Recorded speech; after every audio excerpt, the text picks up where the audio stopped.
Well, we are joined now by U.S. Senate candidate Congresswoman Jasmine Crockett. Thank you so much for being with us, Congresswoman. Over the weekend, I do want to start with this mass shooting that we just had here in Austin. It left several people dead, more than a dozen injured.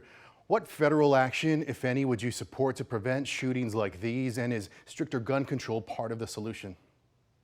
I definitely think that stricter gun control is part of the solution. I don't have all the details. So when you say to prevent specifically incidents like this, I know that this is a shooter that did not appear to be someone who was younger than 21 years of age. I have argued for quite some time that we should not have these types of weapons for sure available to those that are younger than 21. So that doesn't seem like that would be something applicable here. I don't know anything about whether or not there were red flags that would be available as it relates to this specific suspect. But definitely, I've always been a proponent of red flag laws. So I don't know in this exact moment policies specific to what took place on this day because I would need more details about specifically what took place. But I will tell you that we do need to tighten up on gun control. We know that the leading cause specifically of death for young people is gun violence. We know that we live in a culture in which, unfortunately, people are afraid sometimes just to go, like out like they were on that night, or our kids have to know where the closets are and be ready at any given time when they walk into a school. I don't think that that's fair to our kiddos. I tell people all the time that I never grew up in an age in which I had to do active shooter drills. I did tornado drills, I did fire drills, but never active shooter drills. So clearly, we have lost our way. Now, does that mean that we're going to take everybody's guns? No, I know that that's always the accusation. But as someone who is a licensed firearm owner, I don't think that that's the solution either. I also deal with a lot of threats on my life. And so I want to be able to protect myself at any point in time. But we do need to get smart on guns. And right now, we're not. Also, over the weekend, the U.S. and Israel launched major military strikes on Iran. Do you support those actions, and what should the U.S. objective be? I do not support those actions. As a sitting member of Congress, it is clear that Congress has the authority, the exclusive authority to declare war. And we have not been briefed. We have no intelligence whatsoever on why this had to take place. And frankly, we know that Bibi Netanyahu has been looking for a pansy to do this for him for a very long time. You can run the tape on him. We know that we can probably go back to the early 90s where Bibi Netanyahu was trying to get the United States to do exactly what Donald Trump did.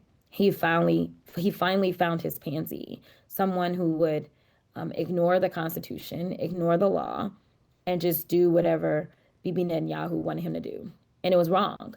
If for some reason there was enough evidence, enough information to believe that strikes were warranted because there was a threat in some way to the United States, an imminent threat, then he should have just given us the information and let Congress decide.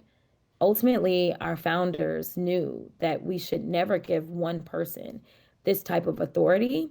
And that's why it's supposed to lie directly with the Congress to make this decision.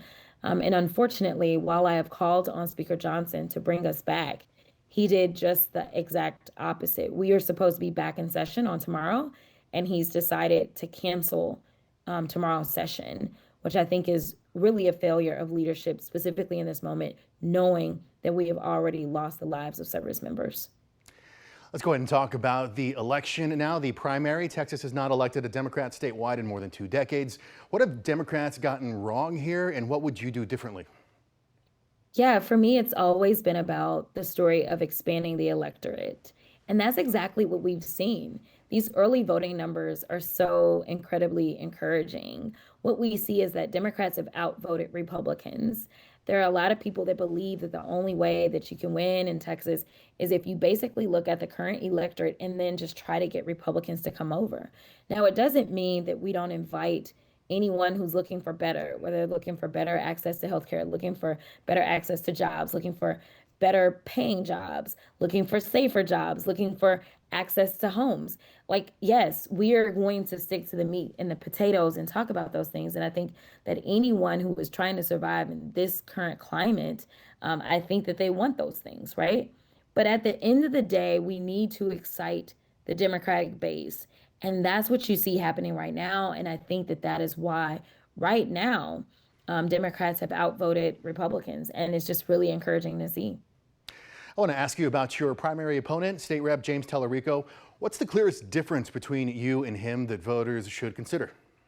I think it's experience. We've heard that some voters got confused because of the titles, right? So they hear representative and they hear representative and they think, oh, it's all the same. They work together. But we don't. I'm someone that served on the state level. Mr. Tallarico has never been on the federal level whatsoever. And in this current environment, having someone who has that experience matters more than ever because we have someone who is currently occupying the Oval Office who does not follow the law. So not only having the experience as an actual federal lawmaker, but also having the experience as an attorney. And so it was always my job as an attorney to figure out how is it that we can creatively get to a solution on a matter. These are issues that I've been working on. And I think that right now we can't really afford to send someone to DC who has no experience whatsoever in this particular arena at this particular time. But more importantly, I think that it is important that we also have someone who is a lawyer. We know that no matter who comes out on the other side, if it is one of the two top contenders, they both are attorneys. One is an attorney who also currently serves in the Senate, so he has experience. But as someone who has worked with Senator Cornyn, I will be able to call him out a lot quicker than anyone else because I know his record because we're currently working together. And if for some reason it's Kim Paxton, then you have someone who actually has an advantage over Kim Paxton because, again, you have someone who is currently in DC. And so when asked those questions about what is happening, I can answer those a lot better than someone who's never been to DC. And I think that that will be a great advantage going into the general election. The final point that I'll say is that polling has kind of been all over the place. And ultimately, I don't think any polling is going to be accurate because of the amount of surge voting that we've seen. But one thing is true. The vast majority of polls have had me ahead. This is despite the amount of money that has been spent by my opponent and or the super PACs that are supporting him. And I will say that going into the general election, we need a candidate that can withstand the storm even despite the money. The reason that I say that is because Republicans are going to outspend the Democrats no matter what we do. That is what we're going to do. But we need a candidate that can make it even if they don't have as much money. And right now, to consistently have polls showing me ahead despite the amount of money that's been dumped in a very historic fashion in this primary race, I think it speaks to the strength of my ability, not to mention we've seen multiple polls, independent as well as internal, that have me ahead of Kim Paxton. This will be our last question. Sticking with the topic of money, Texas families worried about the cost of living. What is one concrete policy that you would support that you would think would help lower costs within your first year as a senator? Yeah, so the tariffs. I've been big on the tariffs. You and I had a conversation about the tariffs during the debate. And I said that they were illegal then, and we were hoping that the courts would go ahead and issue that finding. And the Supreme Court did. But what we see is that this president looks at things like the Constitution and the law as optional. So I have some creative ways that I want to work around this and better define when and how the tariffs can be used. So instead of it just being that the president is doing something, I would like there to be a trigger. If for some reason the president engages in illegal actions per the definition of the Constitution and as outlined in this court order, then basically it would say if he institutes a tariff, then the Congress within 15 days or so has to affirm them. Otherwise, they don't go into effect. What this will do is hopefully stabilize things. What we know right now is that we have a record number of bankruptcies coming out of Texas for our small businesses as well as our farmers and our ranchers. And we have to stabilize. So it can't just be we get a court order and then he does something else. In addition to that, as someone who served on the agriculture committee, I can tell you that we need to stabilize the pricing around food.